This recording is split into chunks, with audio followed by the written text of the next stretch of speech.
Prevention is better then cure. ನಾವು ಯಾವುದೇ ರೋಗ ಬರಲಿಕ್ಕೂ ಮುಂಚೆ ಅದರ ಬಗ್ಗೆ ಮುಂಜಾಗ್ರತೆಯನ್ನು ವಹಿಸ್ಬಿಟ್ರೆ ಯಾವುದು ಕೂಡ ಬರೋದಿಲ್ಲ. ಹಾಗೆ ಒಂದು ಭಯ ಕೂಡ ದೂರ ಆಗುತ್ತೆ ಅಂತ ಹೇಳ್ತಾ ಇದ್ರು. ಅಂಜನಪ್ಪ ಸರ್ ಕೂಡ ಅದನ್ನೇ ಹೇಳ್ತಾ ಇದ್ರು. ಅಂಜನಪ್ಪ ಸರ್, ಈಗ ಪಾಸಿಟಿವ್ ಬಂದ್ರೆ ಏನಾಗುತ್ತೆ, ಏನ್ ಮಾಡ್ಬೇಕೀಗ ನಾವು, ಅದ್ರ ಬಗ್ಗೆ ಒಂದು ಕ್ಲಾರಿಟಿ ಕೊಟ್ಬಿಡಿ. ಯಾಕೆಂದ್ರೆ ಪಾಸಿಟಿವ್ ಬಂದ್ಬಿಟ್ರೆ ಏನೋ ಹಾಗೆ ಹೋಗ್ಬಿಡ್ತು, ಮುಗ್ದೆ ಹೋಗ್ಬಿಡ್ತು ನಮ್ಮ ಜೀವನ, ಇಷ್ಟೇ ಹಂಗಾದ್ರೆ ಮುಗ್ದೆ ಹೋಯ್ತು ಅನ್ನೋ ಲೆವೆಲ್ಗೆ ಕೆಲವರು ಟ್ರೀಟ್ ಮಾಡ್ಕೊಳ್ತಾರೆ. ಇನ್ನೊಂದ್ ಕಡೆ ಈ ಹಿಂದೆ ಇತ್ತಲ್ಲ, ಮೊದಲ ಅಲೆಯಲ್ಲಿ ಒಬ್ಬರಿಗೆ ಪಾಸಿಟಿವ್ ಬಂದಂತ ಸಂದರ್ಭದಲ್ಲಿ ಟೆರರಿಸ್ಟ್ ರೀತಿ ಟ್ರೀಟ್ ಮಾಡ್ತಾ ಇದ್ರು. ಈಗ ಏನ್ ಹೇಳ್ತೀರಾ ನೀವು ಸರ್? ಪಾಸಿಟಿವ್ ಅಂದರೆ ಅಲ್ಲಿ ವೈರಸ್ ಇದೆ ಅಂತ ಅಷ್ಟೇ. ಈ ಟೆಸ್ಟು RT-PCR ಟೆಸ್ಟ್ನೊಳಗೆ ಥ್ರೋಟ್ ಸ್ವ್ಯಾಬ್ ತಗೊಂಡ್ರೆ ವೈರಸ್ ಒಳಗಡೆ ಹೋಗಿದೆ ಅಂತ. ಕೆಲವ್ರಿಗೆ ಇನ್ನೂ ಸಿಂಪ್ಟಮ್ಸ್ ಬಂದಿಲ್ಲ. ಭಾಳ ಜನಕ್ಕೆ ಸುಲಭನಾಗಿ ಹೇಳಬೇಕು ಅಂದರೆ, ಒಂದು ವೈರಸ್ಸು ಮೂಗು ಅಥವಾ ಬಾಯಿಂದ ಎಂಟ್ರ್ ಆದರೆ 3 ದಿನ ಏನು ತೊಂದರೆ ಇರಲ್ಲ. ಅದನ್ನ ನಾವು ಇನ್ಕ್ಯುಬೇಷನ್ ಪೀರಿಯಡ್ ಅಂತೀವಿ. ಯಾವುದೇ ಇನ್ಫೆಕ್ಷನ್ ನಮ್ಮ ಭಾಷೆ ಇದು. ಅದಾದ್ಮೇಲೆ ಅದು ಲಂಗ್ಸ್ ಒಳಕ್ಕೆ ಹೋಗುತ್ತೆ, ಇನ್ಫೆಕ್ಟಿವ್ ಸ್ಟೇಜ್ ಅಂತೀವಿ. Next 8 days. ಆ ಸಮಯದಲ್ಲಿ ನೋಡಿ, ಈ ವೈರಸ್ಸು ನಮ್ಮ ಮನುಷ್ಯ ಅಥವಾ ಬರ್ಡು ಅಥವಾ ಪ್ರಾಣಿ ಸೆಲ್ ಒಳಗೆ ಹೋಗದಿದ್ರೆ ಬದುಕಲಿಕ್ಕೆ ಸಾಧ್ಯವೇ ಇಲ್ಲ. ಆದ್ದರಿಂದ ನಮ್ಮ ಆಲ್ವೇಲಾರ್ ಸೆಲ್ ಒಳಕ್ಕೆ ಹೋದಾಗೆ ಇದು RNA ವೈರಸ್ ಇದೆ. ನನ್ನ ಸೆಲ್ಲಿನ ಊಟನ ಉಪಯೋಗಿಸ್ಕೊಂಡು DNA ಉಪಯೋಗಿಸ್ಕೊಂಡು ಮಲ್ಟಿಪ್ಲೈ ಆಗಿ ಶುರು ಮಾಡುತ್ತೆ. ಅವಾಗ ಮನುಷ್ಯನಿಗೆ ಜ್ವರ, ಮೈಕೈ ನೋವು, ತಲೆನೋವು ಇದೆಲ್ಲ ಬರ್ತದೆ. ಕೆಲವರಿಗೆ ಬರೋದೇ ಇಲ್ಲ. ಅದ್ರ ನೆಕ್ಸ್ಟ್ ಸ್ಟೇಜ್ ಇದೆಯಲ್ಲ, ಅದು ಇನ್ಫ್ಲಮೇಟರಿ ಸ್ಟೇಜ್ ಅಂತೀವಿ ನಾವು, ಪಲ್ಮನರಿ ಸ್ಟೇಜ್ ಅಂತೀವಿ. ಅವಾಗ ನಮ್ಮ WBCಸ್ಗೂ ವೈರಸ್ಗೂ ಫೈಟಿಂಗ್ ಆಗಿ ಅಲ್ಲಿ ಇನ್ಫ್ಲಮೇಷನ್ ಶುರುವಾಗುತ್ತೆ. ಅವಾಗ ಉಸಿರಾಟದ ಕಷ್ಟ ಆಗುತ್ತೆ. ಸೊ ಜನಗಳಿಗೆ ಯಾಕೆ ಇಷ್ಟು ಡೀಟೇಲ್ ಹೇಳಿದೆ ಅಂದ್ರೆ, ದಯವಿಟ್ಟು ನಿಮಗೆ ಪಾಸಿಟಿವ್ ಬಂತು ಅಂದ ತಕ್ಷಣ ಹೆದರ್ಕೋಬೇಡಿ. ನಿಮ್ಗೇನು ಇಲ್ಲಿಲ್ಲ ಅಂದ್ರೆ ಆರಾಮ ಮನೆಗೆ ಬಿಸಿ ಕಾಫಿ ಕುಡ್ಕೊಂಡು ಸುಮ್ಮನೆ ಇರಿ. ಅಲ್ಲಿಗೂ ಏನೋ ಒಂಚೂರು ಚಳಿ ಜ್ವರ ಬಂತು ಅಂದ್ರೆ paracetamol is the best drug. ಎಲ್ಲರೂ ಅದೇ ಪ್ರಿಸ್ಕ್ರೈಬ್ ಮಾಡೋದು. ನೆಗಡಿ ಇತ್ತು ಅಂದ್ರೆ ಒಂದು ಆಂಟಿಹಿಸ್ಟಮಿನ್, ಡೋಲೋ ಕೋಡ್ ತಗೊಂಡ್ರೆ ಮುಗಿದೋಯ್ತು. ಅಂಡ್ ಮೊದ್ಲಿಂದಲೂ ನಾವು ಹೇಳಿದೀವಿ, vitamin C is a good drug for upper respiratory infection. Vitamin C ಸಿಗುತ್ತೆ. ಪಪರ್ಮೆಂಟ್ ತರ ಚೀಪ್ಕೊಳ್ಳಿ. ಸೇಪೆ ಹಣ್ಣು ತಿನ್ನಿ, ಬಾಳೆಹಣ್ಣು ತಿನ್ನಿ. ನಮ್ಮ ಜನಗಳಲ್ಲಿ ಒಂದು ಭಯ ಏನಂದ್ರೆ, ಚೇಪೆ ಹಣ್ಣು ತಿಂದ್ರೆ ಶೀತ ಆಗ್ಬಿಡ್ಬೋದು, ದ್ರಾಕ್ಷಿ ತಿಂದ್ರೆ ಉಷ್ಣ ಆಗ್ಬೋದು. ದಯವಿಟ್ಟು ಇವೆಲ್ಲ ಬಿಡಿ. ಒಳ್ಳೆ ಫ್ರೂಟ್ ತಿನ್ನಿ, ಒಳ್ಳೆ ವೆಜಿಟೇಬಲ್ಸ್ ತಗೊಳ್ಳಿ, ಊಟ ಮಾಡ್ಕೊಂಡು ನಿಮ್ಮ ಪಾಡಿ ನೀವು ಸುಮ್ಮನಿರಿ. ನೀವು ಯಾವಾಗ ನಮ್ಮನ್ನ ಕಾಲ್ ಮಾಡಬೇಕು ಅಂದ್ರೆ, ಪಾಸಿಟಿವ್ ಬಂದವರಿಗೆಲ್ಲ ಡ್ರಗ್ಸ್ ಕೊಡಬೇಕು ಅಂತ ಎಲ್ಲೂ ರೂಲ್ಸ್ ಇಲ್ಲ. ಸಿಂಪ್ಟಮ್ಯಾಟಿಕ್ ಟ್ರೀಟ್ಮೆಂಟ್ ಅಂತೀವಿ. ರೋಗ ಲಕ್ಷಣ ಅಷ್ಟೇ ನಾವು ಟ್ರೀಟ್ ಮಾಡೋದು. ಈ ವೈರಸ್ಗೆ ಯಾವುದು ಸ್ಪೆಸಿಫಿಕ್ ಡ್ರಗ್ ಇಲ್ಲ. ಮತ್ತೆ ಯಾವಾಗ ಹಾಸ್ಪಿಟಲ್ಗೆ ಹೋಗ್ಬೇಕು ಅಂದ್ರೆ, ಒಂದು ಪಲ್ಸ್ ಆಕ್ಸಿಮೀಟರ್ ಇಟ್ಕೊಂಡಿರಿ, 400 ರೂಪಾಯಿ ಆಗುತ್ತೆ. ಅದೇನಾದ್ರೂ ಸ್ಯಾಚುರೇಷನ್ ಬಿಲೋ 94 ತೋರಿಸಿದ್ರೆ ಅವಾಗ ಒಂದ್ ಸ್ವಲ್ಪ ನಮ್ಮಂತವ್ರಿಗೆ ಫೋನ್ ಮಾಡಿ ಎಲ್ಲೋ ಹೋಗ್ಬೇಕು ಡಾಕ್ಟ್ರೆ ಮಾತನಾಡಿಸ್ತೀನಿ. ಒಬ್ರು ಕಾಲರ್ ರೆಡಿ ಇದ್ದಾರೆ, ವಿಜಯಪುರದಿಂದ ರಮೇಶ್ ಅಂತ ಕರೆಯನ್ನ ಮಾಡಿದ್ದಾರೆ. ನಮಸ್ಕಾರ ರಮೇಶ್ ಅವರೇ. ನಮಸ್ಕಾರ ಸರ್. ಹೇಳಿ ರಮೇಶ್. ಸರ್, ಇದು ಕರೋನಾ ಸ್ವಲ್ಪ ಇಲ್ಲಿ ನಮ್ಮ ನಾರ್ತ್ ಕರ್ನಾಟಕದಲ್ಲಿ ಬರೇ ಇದು ಇದ್ರೊಳಗೆ ವಿಚಾರ ಮಾಡ್ತಾ ಇದ್ದಾರೆ ಸರ್. ಅದೇ ಆಲಸ್ಯ ರೀತಿಯಲ್ಲಿ, ಅಂದ್ರೆ ನಿರ್ಲಕ್ಷ್ಯ ಮಾಡ್ತಿದ್ದಾರೆ ಅಂತ. ನಿರ್ಲಕ್ಷ್ಯ ರೀತಿಯಲ್ಲಿ ಏನಾಗಲ್ಲ ಬಿಡು ಅಂತ. ಏನು ಆಗಲ್ಲ ಅಂತ. ಆಮೇಲೆ ನಾವೆಲ್ಲ ರೈತರು ಕಷ್ಟಪಟ್ಟು ಇಲ್ಲೆಲ್ಲ ಬಿಸಿಲಲ್ಲಿ ದುಡಿಯೋರು, ನಮ್ಗೆಲ್ಲ ಏನು ಬರಲ್ಲ. ಆಮೇಲೆ ಈ ಊರಲ್ಲಿ ಭಯ ಎಷ್ಟು ಡೇಂಜರಸ್, ನಿರ್ಲಕ್ಷ್ಯ ಮಾಡುವಂತದ್ದು ಕೂಡ ಅಷ್ಟೇ ಡೇಂಜರಸ್.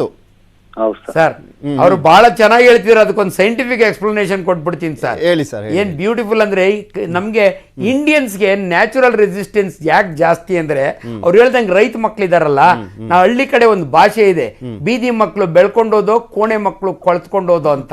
ಅವ್ರು ಹೇಳ್ತಿರೋದು ಏನಂದ್ರೆ, ಚಿಕ್ಕ ವಯಸ್ಸಿನಿಂದ ಮಣ್ಣಲ್ಲಾಡಿ ಕುಂಟೆ ನೀರು ಕುಡ್ದಿರೋರ್ಗೆ ನ್ಯಾಚುರಲ್ ಅಂದ್ರೆ already expose to some virus, some ಬ್ಯಾಕ್ಟೀರಿಯಾನೋ, ಮನುಷ್ಯನ ದೇಹದಲ್ಲಿ ಆಂಟಿಬಾಡಿ ಇರ್ತವೆ. ಅವ್ರಿಗೇನು ಕೆಟ್ಟ ಹ್ಯಾಬಿಟ್ ಇರಬಾರ್ದಷ್ಟೇ. ಕುಡಿಯೋದು, ಸ್ಮೋಕಿಂಗ್ ಇಲ್ದಿದ್ರೆ ನ್ಯಾಚುರಲ್ ಇಮ್ಯುನಿಟಿ ಇದೆ ಅಂತ ಪಾಪ ಅವ್ರು ಚೆನ್ನಾಗಿ ವಿಜ್ಞಾನ ಅದನ್ನ ಸಪೋರ್ಟ್ ಮಾಡುತ್ತೆ ಸರ್. ಹಂಗನ್ಕೊಂಡು ಸುಮ್ಮನೆ ಇರಬೇಡಿ. ನಿಮ್ಗೂ ಪಾಸಿಟಿವ್ ಬಂದ್ರೆ, ಮೊದಲೆಲ್ಲ ಹಳ್ಳಿ ಕಡೆ ಸಕ್ಕರೆ ಕಾಯಿಲೆ ಬರೋದೇ ಇಲ್ಲ ಹಳ್ಳಿಯವ್ರಿಗೆ ಅನ್ನೋರು. ಇವತ್ತು every village has got a diabetic patient. ಮನೆಗೊಬ್ರು. ದಯವಿಟ್ಟು ವಿಲೇಜರ್ಸ್ ಇದೊಂದು ನನ್ನ ನಮನ.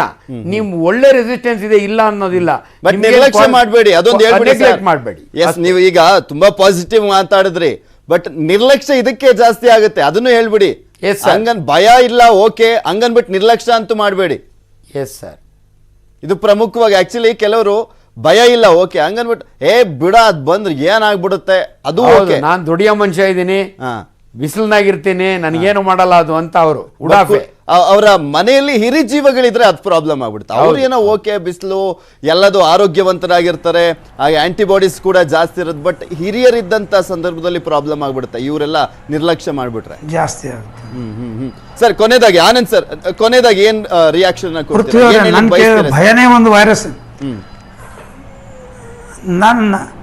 ನಾ ಏನ್ ಹೇಳ್ತೇನೆಂದ್ರೆ ಭಯನೇ ಒಂದು ವೈರಸ್ ಇದ್ದಂಗೆ ಅಂತ ಹೇಳ್ತೇನೆ ನಾನು. ಭಯನೇ ಒಂದು ವೈರಸ್ ಇದ್ದಂಗೆ. ಯಾಕಂದ್ರೆ ಆ ಭಯನೇ ತುಂಬಾ ಮನುಷ್ಯನಿಗೆ ತೊಂದರೆ ಕೊಡ್ತದೆ. ಅದಕ್ಕೆ ಭಯ ಬೇಡ, ನಾವೆಲ್ಲರೂ ಸುರಕ್ಷಿತವಾಗಿರೋಣ ಅನ್ನುವಂಥ ಸಂದೇಶ ಈ ತಮ್ಮ ಮಾಧ್ಯಮದಿಂದ ಸಮಾಜಕ್ಕೆ ಹೋಗಬೇಕು. ಆರೋಗ್ಯ ಏನಿದೆಯಲ್ಲ ನಮ್ಮ ಕೈಯಲ್ಲಿದೆ, ನಮ್ಮ ಆರೋಗ್ಯ ನಮ್ಮ ಕೈಯಲ್ಲಿದೆ, ನಮ್ಮ ಆರೋಗ್ಯದ ರಕ್ಷಣೆ ನಮ್ಮ ಗುರುತರ ಜವಾಬ್ದಾರಿ ಅನ್ನುವಂಥ ಸಂದೇಶ ನನಗನ್ನಿಸ್ತ ಸಮಾಜಕ್ಕೆ ಹೋದರೆ ಒಳ್ಳೆಯದು. ಯಾಕಂದರೆ ನಮ್ಮ ಆರೋಗ್ಯವನ್ನು ಯಾರು ನಾವೇ ರಕ್ಷಣೆ ಮಾಡ್ಕೋಬೇಕು. ವೈದ್ಯರು ಸಪೋರ್ಟ್ ಮಾಡ್ತಾರೆ, ಎಲ್ಲವನ್ನು ಹೆಲ್ಪ್ ಮಾಡ್ತಾರೆ. ಆದರೆ ಇದು ಕೊರೋನಾ ಒಂದು ಸಾಯುವಂತಹ ಕಾಯಿಲೆ ಅಲ್ಲ ಅನ್ನುವಂಥ ಸಂದೇಶ ಮುಖ್ಯವಾಗಿ ಹೋಗ್ಬೇಕು. ಯಾಕಂದರೆ ಕೊರೋನಾಗೆ ಜನ ಹೆದರ್ಕೊಂಡು ಬಿಟ್ಟಿದ್ದಾರೆ, ಬಂದರೆ ಸಾಯ್ತೀನಿ. ಈ ಒಂದು ತಪ್ಪು ಕಲ್ಪನೆಯನ್ನ, ತಪ್ಪು ಗ್ರಹಿಕೆಯನ್ನ ತಮ್ಮ ಮಾಧ್ಯಮದಿಂದ ಸಮಾಜಕ್ಕೆ ಮುಟ್ಟಿಸಿದ ಕಾರ್ಯ ಏನಿದೆಲ್ಲ ನಿಮಗೆ ಅಭಿನಂದನೆ ಹೇಳಬಯಸ್ತೇನೆ. ಓಕೆ ಅಂಜನಪ್ಪ ಸರ್, ಕೊನೆದಾಗಿ ನಿಮ್ ಲಾಸ್ಟ್ ರಿಯಾಕ್ಷನ್ ಜೊತೆಗೆ ವ್ಯಾಕ್ಸಿನ್ ವಿಚಾರಕ್ಕೆ ಸಂಬಂಧಪಟ್ಟಂತೆ ಕೆಲವರಿಗೆ ಆತಂಕ ಇದೆ, ಅದ್ರ ಬಗ್ಗೆನೂ ಕೂಡ ಒಂದು ಧೈರ್ಯದ ಮಾತನ್ನ ಹೇಳ್ತಾ ಮುಗಿಸ್ಬಿಡಿ ಸರ್. ಸರ್, ಇದು ಅಕ್ಷರಶಃ ಸತ್ಯ. ಆನಂದ್ ಸರ್ ಹೇಳ್ದಂಗೆ ಪ್ರತಿಯೊಬ್ಬರ ಆರೋಗ್ಯ ಅವರ ಕೈನಲ್ಲಿದೆ. ದಯವಿಟ್ಟು ಯಾರನ್ನು ದೂಷಿಸಕ್ ಹೋಗಬೇಡಿ. But at the same time there is a system failure. ಇವತ್ತು ಆಕ್ಸಿಜನ್ ಇಲ್ಲ, ರೆಮ್ಡಿಸಿವಿರ್, ಸಿಸ್ಟಮ್ ಫೇಲ್ಯೂರ್ ಇಂದ ಜನಗಳಿಗೆ ಭಯ ಬಂದಿದೆ. ಎಲ್ಲೋ ನಮ್ಮ ಮಾತನ್ನು ಕೇಳಿದ ಮೇಲೆ ದಯವಿಟ್ಟು ಜವಾಬ್ದಾರಿ ಇರೋರು ದಯವಿಟ್ಟು ಇದನ್ನ ಎಚ್ಚರ ತಗೊಳ್ಳಿ. ವ್ಯಾಕ್ಸಿನ್ ಬಗ್ಗೆ ಸರ್, ನಾನು 2 ವ್ಯಾಕ್ಸಿನ್ ಹಾಕೊಂಡು ಕೂತಿದ್ದೀನಿ. ನಾನು ಇದು ತಗೊಂಡಿದ್ದೆ, ಕೋವ್ಯಾಕ್ಸಿನ್ ತಗೊಂಡಿದ್ದೀನಿ. ನಾನು ಕೋವಿಶೀಲ್ಡ್ ಅಪೋಲೋ ಹಾಸ್ಪಿಟಲ್ ತಗೊಂಡು 28 ದಿವಸ ಆದ್ಮೇಲೆ ತಗೊಂಡಿದ್ದೀನಿ. ನನಗೆ 66 ವರ್ಷ, ಐ ಆಮ್ ಡಯಾಬಿಟಿಕ್. ಪ್ರತಿಯೊಬ್ಬರಿಗೂ ಒಂದು ಮಾತು ಹೇಳ್ತೀನಿ, ಈ ವ್ಯಾಕ್ಸಿನ್ ತಗೊಳ್ಳಿಕ್ಕೆ there is no contraindication. ನೀವು BP ಇರ್ಲಿ, ಸ್ಟೆಂಟ್ ಹಾಕೊಂಡಿರ್ಲಿ, ಡಯಾಬಿಟಿಸ್ ಇರ್ಲಿ, ಕ್ಯಾನ್ಸರ್ ಇರ್ಲಿ, ಇದರಿಂದ ಎಷ್ಟು ಉಪಯೋಗ ಆಗುತ್ತೋ ನಮಗೆ ಗೊತ್ತಿಲ್ಲ. ತೊಂದರೆ ಅಂತೂ ಆಗಲ್ಲ. ದಯವಿಟ್ಟು ಇದು ಬಹಳ ಲೆಸ್ ಯಾಕಂದ್ರೆ ಕೆಲವರು ವ್ಯಾಕ್ಸಿನ್ ತಗೊಂಡ್ಮೇಲೆ ಪಾಸಿಟಿವ್ ಆಗ್ತಾ ಇದೆ ಅನ್ನುವಂತ ಆತಂಕದಿಂದ ಅದಕ್ಕೂ ಕೂಡ ವ್ಯಾಕ್ಸಿನ್ ತಗೊಳ್ಳಿಕ್ಕೆ ಹಿಂದೆ ಮುಂದೆ ನೋಡ್ತಾ ಇದ್ದಾರೆ. ನೆಕ್ಸ್ಟ್ ಬೇರೆ ಮೇ 1 ರಿಂದ 18 ವರ್ಷ ಮೇಲ್ಪಟ್ಟವ್ರಿಗೆ ಬೇರೆ ಕೊಡ್ತಾ ಇದ್ದಾರೆ. ಸೊ ಹಂಗಾಗಿ ಎಲ್ಲರೂ ಧೈರ್ಯದಿಂದ ತಗೊಳ್ಳಿ ಅನ್ನೋದು ನಿಮ್ಮ 100%. ವ್ಯಾಕ್ಸಿನ್ ಇಂದ ಇನ್ನೊಂದು ಬರಲ್ಲ, ಇನ್ನೊಂದು ಅದ್ರ ಅಣ್ಣ ತಮ್ಮ ವೈರಸ್ ಬೇಕಾದ್ರೆ ಅಟ್ಯಾಕ್ ಮಾಡಬಹುದು. ಬಟ್ ಈ ವ್ಯಾಕ್ಸಿನ್ ತಗೊಳ್ಳೋರಿಗೆ there is a definite protection. ಪ್ರತಿಯೊಬ್ಬರು ಇದು ವೈಜ್ಞಾನಿಕ ವಿಚಾರ. ದಯವಿಟ್ಟು ನಮ್ಮ ಮಾತಿಗೆ ಗೌರವ ಕೊಡಿ, ನೀವು ವ್ಯಾಕ್ಸಿನ್ ತಗೊಳ್ಳಿ. Thank you so much sir. ಇಬ್ಬರಿಗೂ ಕೂಡ ಇಷ್ಟು ತನಕ ಭಾಗಿಯಾಗಿ ಕೊರೋನಾದ ವಿಚಾರಕ್ಕೆ ಸಂಬಂಧಪಟ್ಟಂತೆ ಇಬ್ರು ತುಂಬಾ ಸ್ಪಷ್ಟವಾಗಿ ಒಂದು ಕ್ಲಾರಿಟಿಯನ್ನ ಕೊಟ್ರಿ. ಭಯ ಬೇಡ, ಅದೇ ರೀತಿಯಾಗಿ ನಿರ್ಲಕ್ಷ್ಯ ಬೇಡ, ಜಾಗೃತಿಯಿಂದ ಇರಿ, ಸರ್ಕಾರದ ಮಾರ್ಗಸೂಚಿಗಳನ್ನ ಪಾಲನೆ ಮಾಡಿ ಅಂತ ರಾಜ್ಯದ ಜನರಿಗೆ ಇಬ್ರು ಕೂಡ ತಿಳಿಸ್ಕೊಟ್ಟಿದ್ದಕ್ಕೆ ಧನ್ಯವಾದ.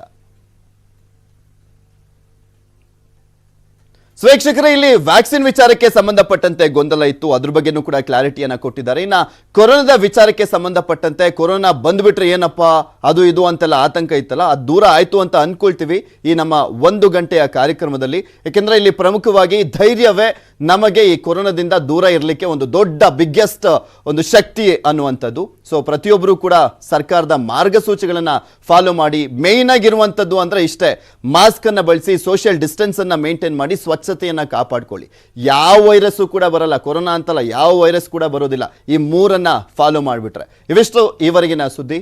ನ್ಯೂಸ್ ಮುಗಿತು. ಸೊ ಹೀಗಾಗಿ ನಾನು ಕೂಡ ಸ್ಟುಡಿಯೋಯಿಂದ ಹೊರಗಡೆ ಹೋಗ್ತಾ ಇದ್ದೀನಿ. ಸೊ ಹೀಗಾಗಿ ಮಾಸ್ಕ್ ಅನ್ನ ಧರಿಸ್ತಾ ಇದ್ದೀನಿ. ಧನ್ಯವಾದ.